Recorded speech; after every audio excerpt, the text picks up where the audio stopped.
nosso meio, que o Espírito de Deus possa falar aos vossos corações neste dia, certo? Irmãos, vamos abrir a palavra de Deus em Romanos capítulo 12.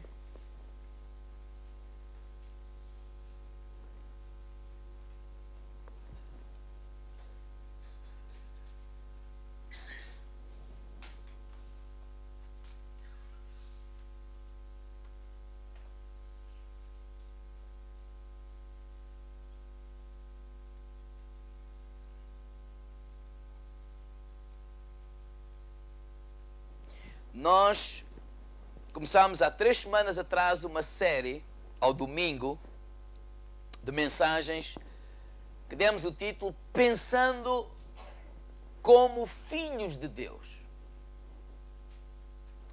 E os textos base que começámos por estudar é Romanos capítulo 12, verso 2. Todos já abriram? Sim ou não? Não, eu espero. Diz assim: E não vos conformeis com este mundo, mas transformai-vos pela renovação do vosso entendimento, para que experimenteis qual seja a boa, agradável e perfeita vontade de Deus. Vamos abrir em 2 Coríntios capítulo 10, verso 5. Estes são os 2 textos, e depois o Provérbios 23, 7, que temos lido todos os domingos. Durante o mês de janeiro vai ser fácil decorar, não é? Quando eu andava na escola dominical, quando se chamava escola dominical, ou na igreja onde eu estava, chamava-se escola dominical, eu tinha sempre um versículo para decorar. Então temos estes 2. 2 Coríntios capítulo 10, verso 5, diz assim: Destruindo os conselhos e toda a altivez que se levanta contra o conhecimento de Deus, e levando cativo todo o entendimento à obediência de Cristo. E depois o Provérbios 23, 7, há uma tradução que diz assim: Como o homem pensa no seu coração, assim é. Vamos orar. Pai, nós te damos graças nesta manhã por tudo aquilo que estás a fazer em cada um de nós. Damos graças pela morte e a ressurreição de Jesus Cristo. E nesta manhã te pedimos, Senhor, que tu nos conduzas neste tempo de meditação na tua palavra, Senhor. Abre os olhos do nosso entendimento, abre os olhos do nosso espírito, Senhor, para entendermos a tua palavra, mas acima de tudo, ajuda-nos na aplicação prática dessa mesma palavra, Senhor. Que possamos viver à altura desta tua palavra, em nome de Jesus. Amém. Nós começamos por dizer o seguinte, que na vida há muitos pensamentos, muitas ideias, muitos conceitos que nós abraçamos e que muitos deles até são populares, muitos deles são a maneira como a maioria das pessoas pensam, mas alguns deles nós temos visto que são como que contra aquilo que a palavra de Deus diz. Ou seja, são uma contradição àquilo que nós temos visto, que somos ensinados pela palavra de Deus. E aqui a questão é descobrir quais são esses conceitos ou pensamentos que parecem populares, normais, a maioria pensa, mas que se eles são contra aquilo que a palavra de Deus diz, o apóstolo Paulo diz para nós levarmos esses pensamentos cativos à obediência de Cristo, ou seja, obrigar a nossa mente, entre aspas, a pensar de outra forma, a destruir essas ideias, esses conselhos contrários à vontade de Deus e agarrar outros pensamentos que são de acordo com a palavra de Deus. E vimos que Provérbios diz que assim como nós pensamos, nós nos vamos tornar. E uma das coisas que eu tenho repetido todas as semanas é que os pensamentos transformam-se em palavras. As palavras, elas transformam-se em ações, as ações em hábitos. E os hábitos transformam-se em caráter. E o caráter vai se transformar no nosso destino. Ou seja, acabamos por por dizer o quê? Que o nosso destino, não é, tem a ver com a nossa maneira de pensar. Se pensarmos corretamente, nós vamos experimentar o que diz lá em Romanos, aquilo que é bom, a vontade de Deus que é boa, perfeita e agradável. Mas nós, se pensarmos de maneira errada, nós vamos acabar por entrar por caminhos que não são de acordo com a vontade de Deus e que não nos vão trazer bênção, pelo contrário, vão trazer destruição. E hoje eu gostaria de falar sobre a mentira. Obrigado pelo vosso entusiasmo. Ou seja, vencer a mentira. Diga ao irmão ao lado, vencer a mentira. E eu vou começar como a semana passada. Uma pessoa mentirosa é uma pessoa perigosa. Obrigado. Uma pessoa mentirosa é uma pessoa perigosa. Por exemplo, pensando em termos de guerra e de soldado, um soldado mentiroso é um soldado perigoso. Porque nós não sabemos o que devemos de contar em relação àquela pessoa. Agora, eu creio que como filhos de Deus, precisamos ser homens e mulheres que tenham um compromisso, digo ao irmão ao lado, com a verdade. Que sejam homens e mulheres íntegros, que sejam homens e mulheres que tenham um compromisso com a verdade. Um filho de Deus fala a verdade. Como o apóstolo Paulo diz, de facto, a verdade em amor, mas ele fala a verdade. Um filho de Deus tem um compromisso com a verdade. Mas há algumas ideias e conceitos que até parece normal na nossa sociedade. Por exemplo, pastor, mas sabe, eu sempre ouvi dizer que há assim umas mentirinhas piadosas. Irmão, já viu que até as palavras não jogam bem? Mentira, piedade. Não cola. Não, pastor, mas há assim umas mentiras brancas. E as outras são pretas. Amarelas. Pastor, mas há aquelas mentiras que até são necessárias. Não tem problema algum desde ninguém nos apanhe, claro. Bem, João 8,34 é muito simples. A Bíblia diz que o diabo é mentiroso e o pai da mentira. Se tu tens um estilo de vida de mentira, não te enganes. O teu pai é o diabo. Eu sei que parece assim muito, mas é para ser direto e rápido. Há uma história que eu acho muito interessante, está em Atos no capítulo 5. Abram lá a Bíblia, Atos capítulo 5. E vamos combater estes pensamentos que até podem ser normais em alguns lugares, mas vamos perceber que não é assim tão normal. Atos capítulo 5, há aqui um casal que ficaram ou acordaram entre si mentir.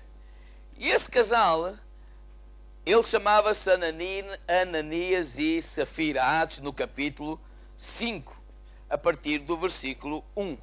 O que é que está aqui a acontecer? A igreja primitiva deu início e debaixo de uma grande influência do Espírito Santo, do mover do Espírito Santo.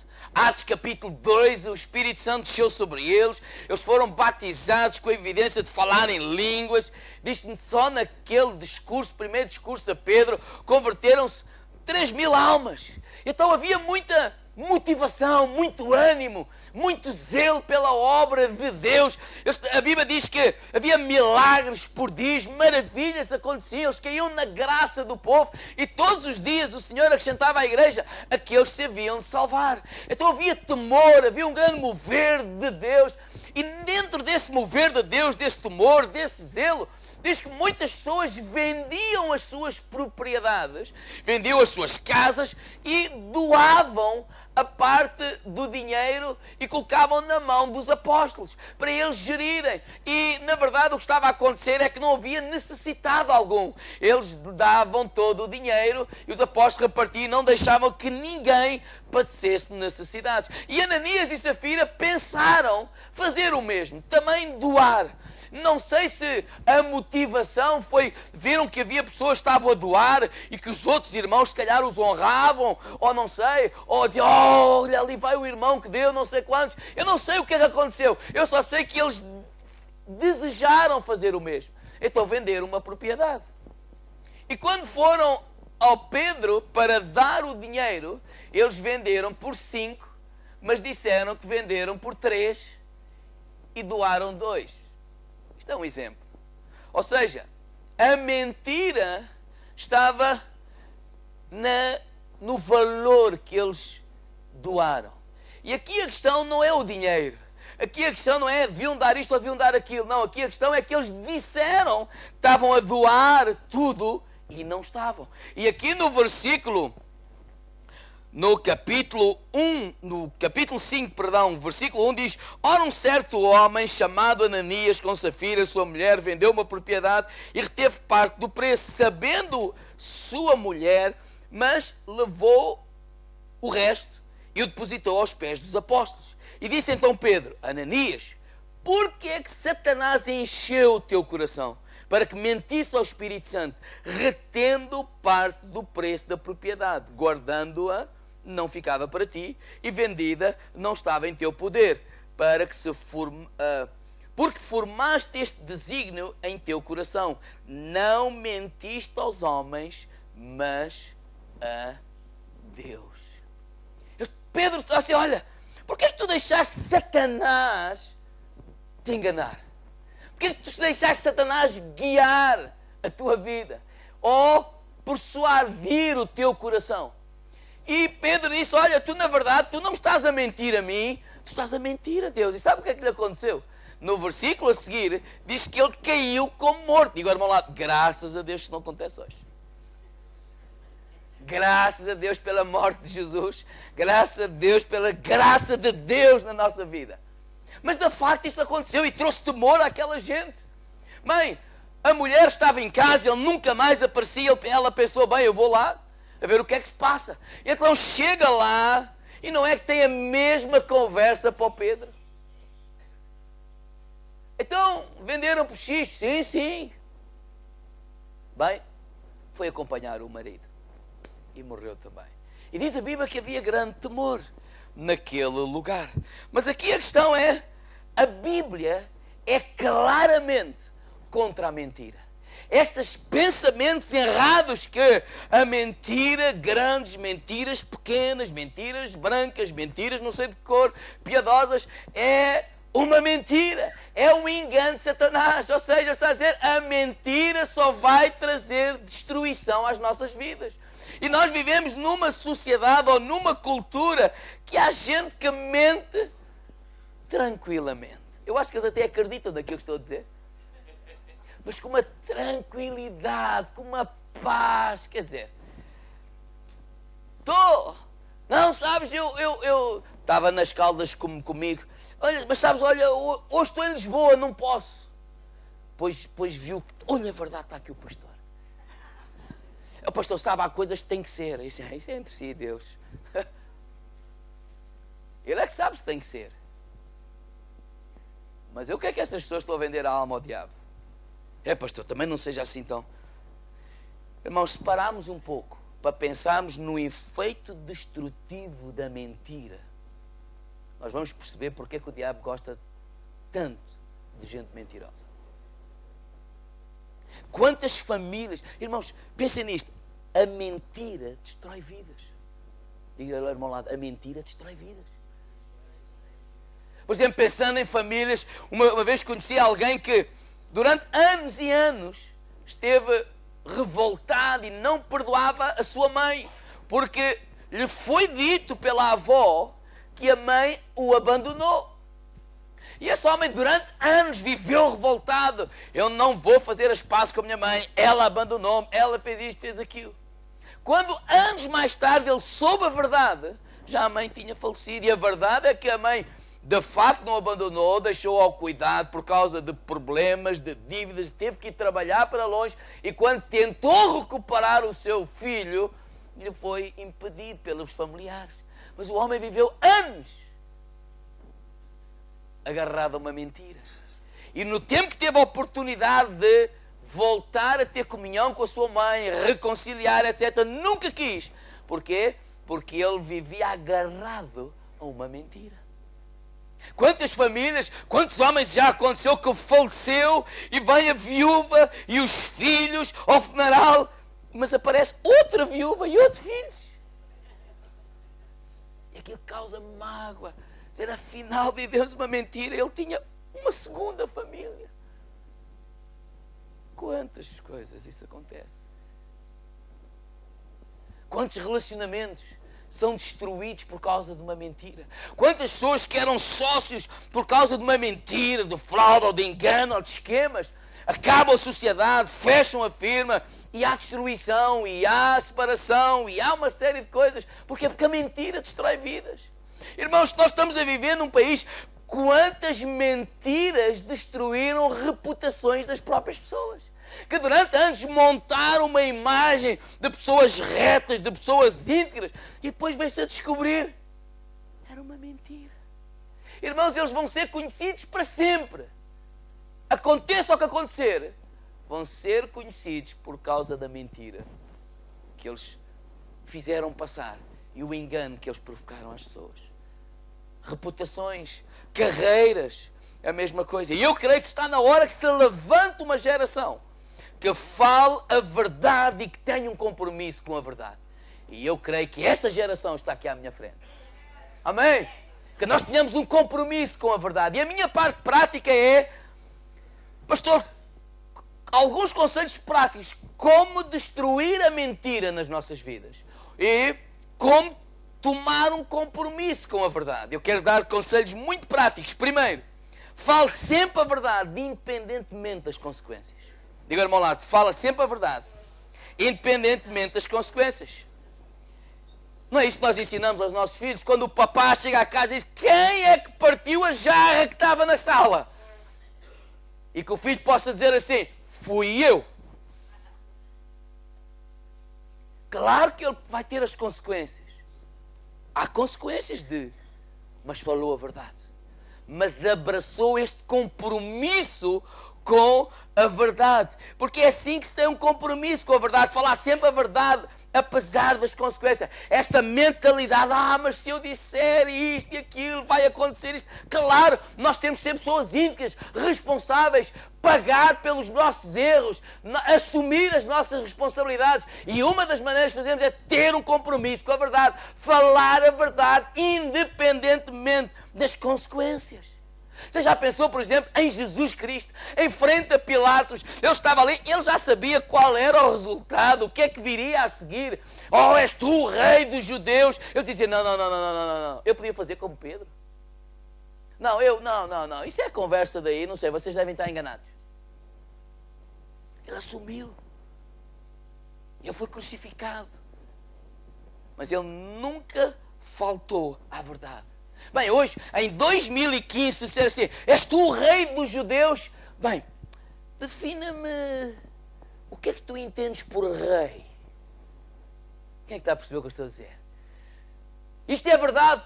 Bem, depende do ponto de vista. Eu não sei se vocês estão a entender. Parece que hoje, coisas tão simples, é sim ou não? Bem, isso depende pela perspectiva do pastor. Ou é verdade, ou é mentira. Concordam comigo ou não? Ou há meia verdade e meia mentira. Não. Qual perspectiva? Nós temos de ser pessoas que assumimos um compromisso. Olha o que é que diz lá em Efésios capítulo 4, 25, eu vou citar, diz assim, pelo que deixai a mentira e falai a verdade. Que possamos olhar para a verdade como um bom hábito. Falar sempre a verdade, independentemente das consequências. Porque às vezes há consequências. Uma vez alguém me criticou porque num sábado de manhã me telefonaram, pastor, eu preciso, o pastor está aqui na cidade, olha, eu por acaso não estou a sair. Mas, se precisar, se for urgente, eu volto para trás. E por acaso disse, olha, estou aí com a família até à praia. Sábado de manhã. E a pessoa, para não incomodar, disse, não, pastor, não é urgente. Eu parto do princípio que quando alguém me diz alguma coisa, fala a verdade. Se mentiu, o problema é dele. Agora, o pastor não me atendeu porque foi para a praia. Primeiro está à praia com os irmãos. Mentiroso. É mentiroso. Porque isso é mentira. Porque eu se sou aberto e digo o que é que vou fazer, se eu parto do princípio, se eu digo se é urgente, se é urgente, volta para trás, vamos lá. Mas porque há coisas que às vezes não são urgentes. Não, pastor, a gente depois pode conversar na segunda. E eu acredito. Então por isso é que eu disse, falar a verdade, independentemente das consequências. Segundo, como é que vamos fazer da verdade parte da nossa vida? Corrigir uma mentira o mais rapidamente possível, depois de a ter contado. Diga ao meu lado, corrigir uma mentira. Bem, isso vai ajudar a pensar, a não mentir e a falar a verdade. Ai, pastor, como é que eu vou enfrentar? Já viu que vergonha agora dizer que aquilo não era verdade? Isso mesmo. Oh, pastor, como é que eu vou dizer? É simples. Quem é que já fez isso a um filho seu? É fazer como a gente faz com eles. Não, tu agora vais assumir e vais lá dizer que afinal foste tu que fizeste. Ai, que vergonha. É bom que a gente tenha vergonha, para a próxima não faz. Vocês gostam mais de põe a fé e afasta a bala.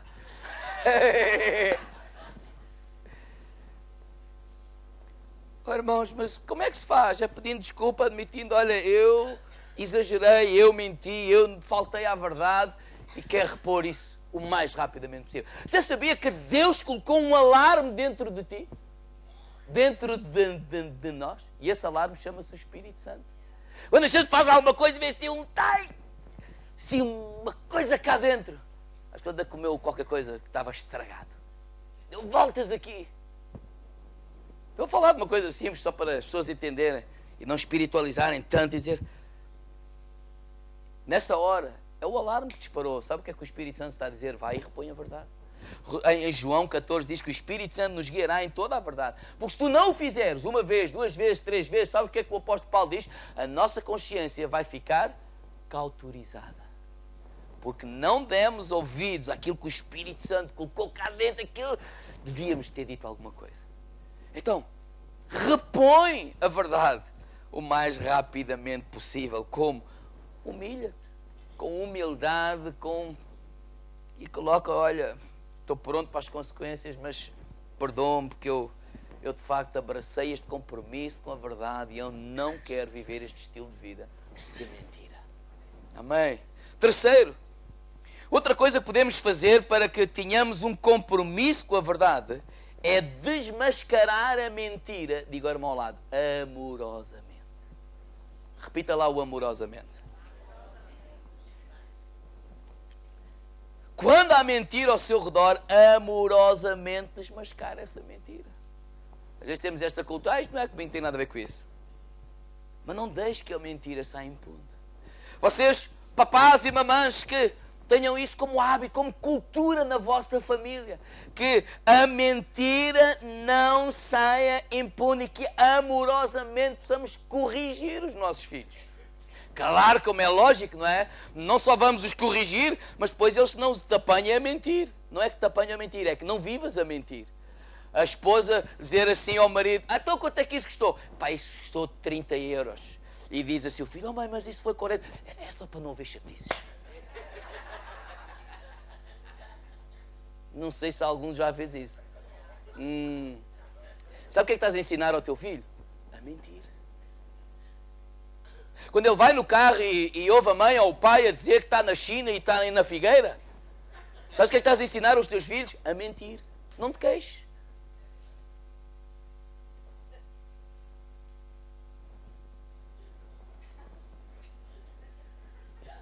Eles aprendem, viu, o que nós fazemos. Às vezes é assim, isto é agora uma nota de rodapé, não é? Não tem a ver com a lição. Às vezes, queremos que os nossos filhos amem a Deus, que respeitem os irmãos, que venham à casa de Deus, mas depois, quando estamos chateados, falamos mal dos irmãos e do pastor na presença deles, quando estamos no almoço com A, B, C ou D. Mas depois queremos que eles venham à igreja. Não devemos fazer isso. Eles não têm a culpa das nossas trapalhadas mais velhinhos. E o que estás a incutir neles é que a igreja é isto, é aquilo, é aquilo outro. Depois, quando eles se desviam de vir à casa de Deus, a gente diz: oh Senhor, isto o diabo. O diabo foste tu durante muitos anos. Fizeste muitas coisas que não devíamos ter feito. Tivemos muito tipo de conversa quando eles eram pequeninos e sem cuidado algum criticámos do pastor, eu não estou a falar por causa de mim ou disto ou daquilo, não, mas criticámos do A, do B, do C, do D e depois queremos que eles venham à casa de Deus, porque é maravilhoso ir à casa de Deus. Não é isso que eles vêm. Vai lembrar um pastor foi à casa de uns irmãos a almoçar e estava lá um miúdo de 4 anos, começou assim, o pastor estava sentado e ele ia assim por trás e olhava para as costas do pastor. Depois olhava para a frente. Depois olhava. E o pai disse: então, mas o que é que estás a fazer? Tu dizes que o pastor tem 2 caras, estou a ver se vejo a outra.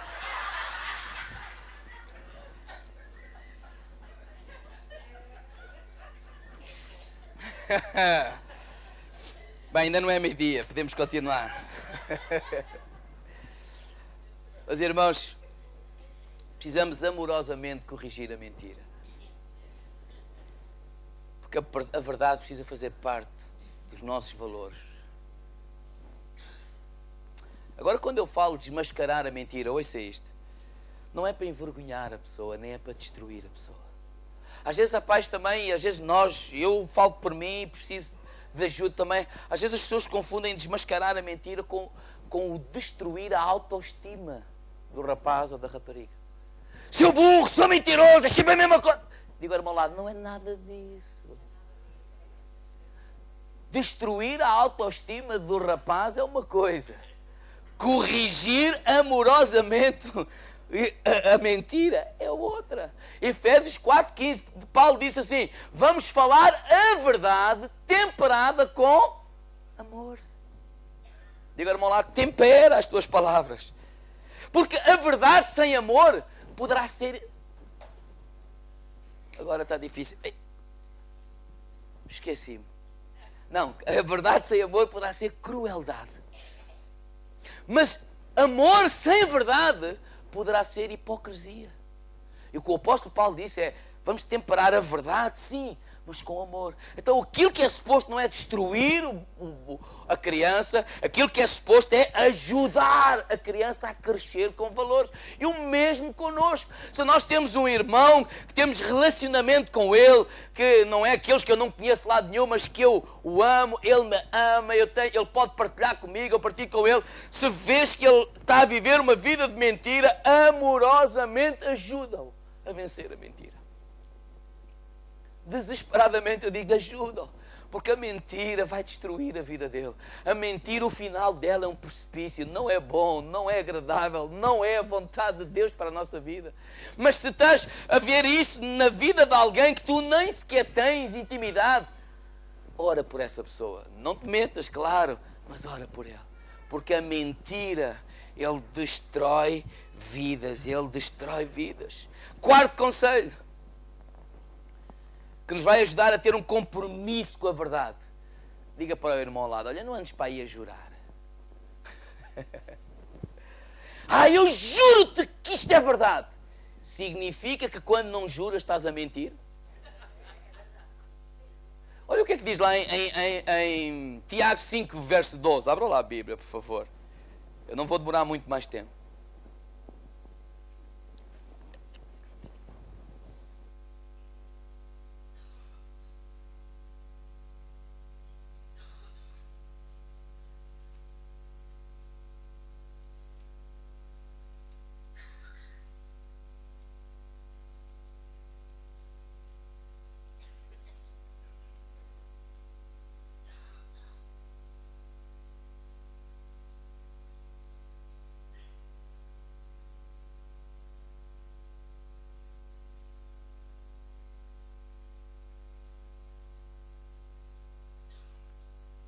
Tiago capítulo 5, verso 12, diz assim: mas sobretudo, meus irmãos, não jureis nem pelo céu, nem pela terra, nem por qualquer outro voto. Seja, porém, o vosso sim, sim, e o vosso não, não, para não serdes condenados. Quando eu tenho um compromisso com a verdade, eu não preciso de jurar. Eu juro pela alma, deixa lá estar. Eu coloco a mão na Bíblia, deixa lá. Quando o nosso compromisso é com a verdade, é o que a Bíblia diz, seja o nosso sim, sim, não, não. Eu sempre fico preocupado com gente que, uma vez estava a falar com alguém sobre um assunto e a pessoa vira-se para mim e disse: o pastor quer que lhe fale a verdade? Eu olhei para ele assim: não, mente, mente. O pastor quer que lhe fale a verdade. Então queremos que fale o quê? A mentira.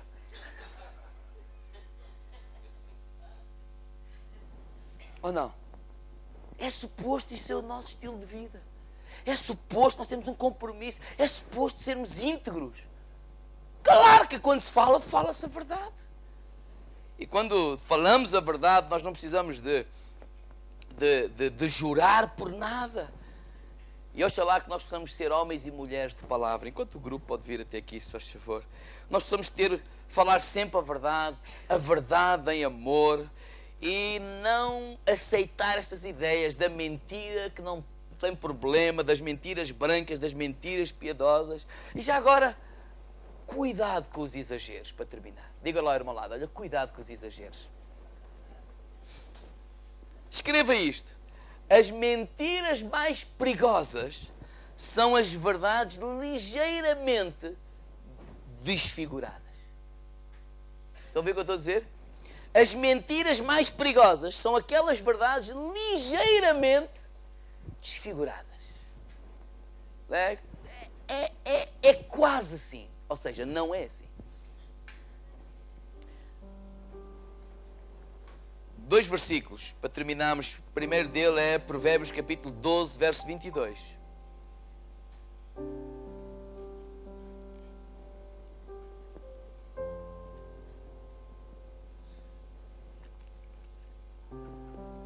Diz assim: os lábios mentirosos são abomináveis ao Senhor, mas os que praticam a verdade são o seu deleite.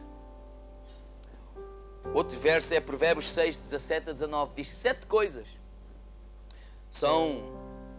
aborrecem a Deus. Dentro dessas 7, 2 vezes fala da mentira. No versículo 18 diz: aborrece a língua mentirosa. E no versículo 19 diz: aborrece testemunha falsa que profere mentiras.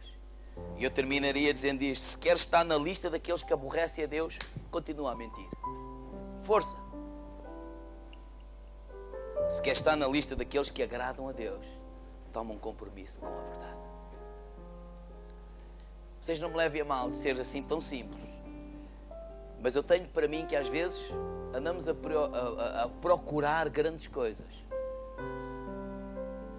Às vezes pensamos que o segredo está no jejum e na oração. O pastor é contra jejuar e orar. Claro que não.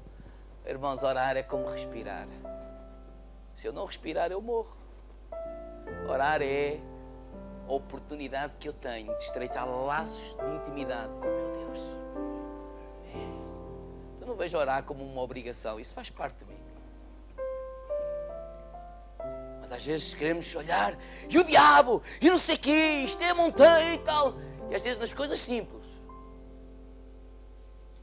E vamos chamar os... eu ia dizer não sei o quê pelos nomes. Às vezes adquirimos esta mentalidade do mundo. E também vivemos vidas que às vezes mais parecem uma mentira do que outra coisa. E montamos toda uma vida numa estrutura de mentira. Mentira não faz parte da nossa vida.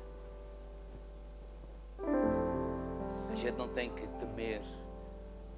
Eu não tenho que temer de dizer se estou doente, ou isto ou aquilo. Nós precisamos tomar um compromisso com a verdade. E eu acredito que uma geração que se levante, que fala a verdade em amor, é uma geração que Deus vai usar para mudar o nosso país.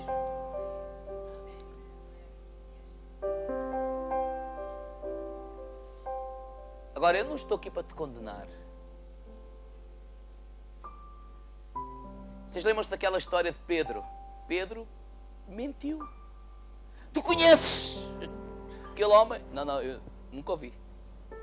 Quem é que já leu essa história? Pedro mentiu, Pedro negou Jesus.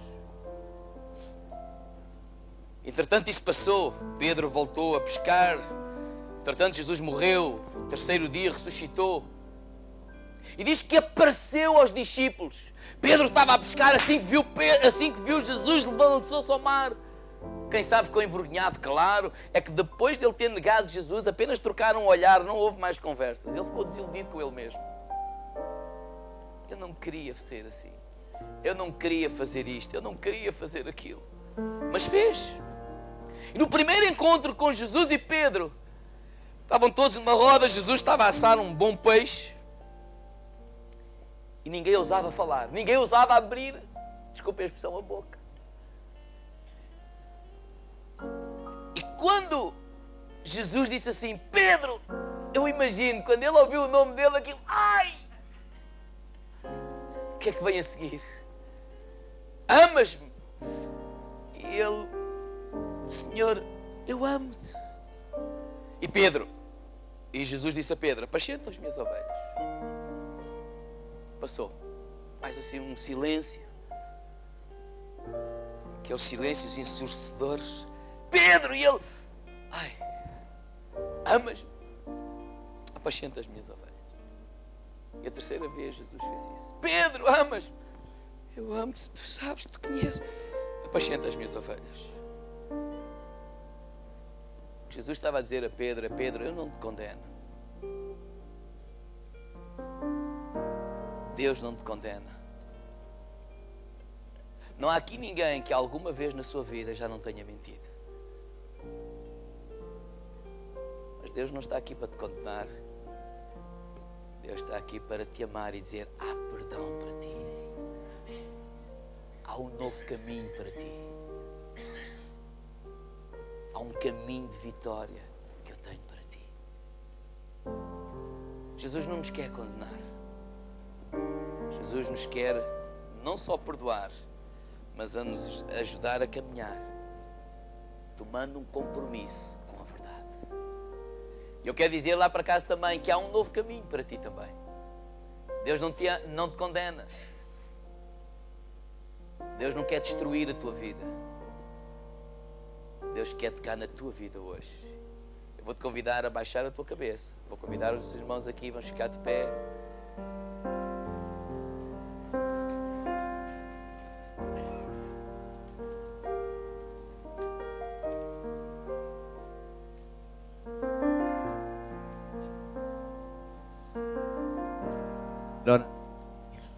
Quer em casa, quer aqui na igreja. Levanta os teus braços. Fecha os teus olhos. Eu creio que o Espírito de Deus tem falado ao teu coração nesta manhã. Não estamos aqui por acaso. Não estás a ouvir essa mensagem na tua casa ou em qualquer outro lugar por acaso. Deus quer falar ao teu coração. Qual é a tua resposta a esta chamada de Deus? Fala com Ele agora mesmo. Fala com Ele agora mesmo. Alguns de nós aqui precisamos de pedir perdão a Deus.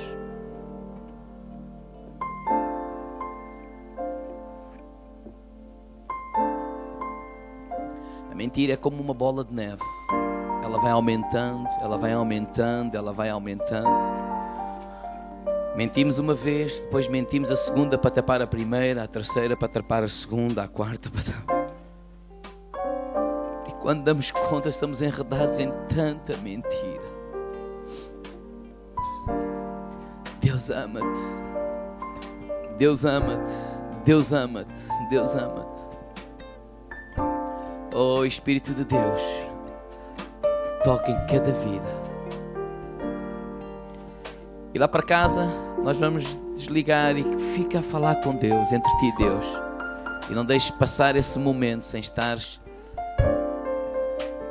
em intimidade com Deus.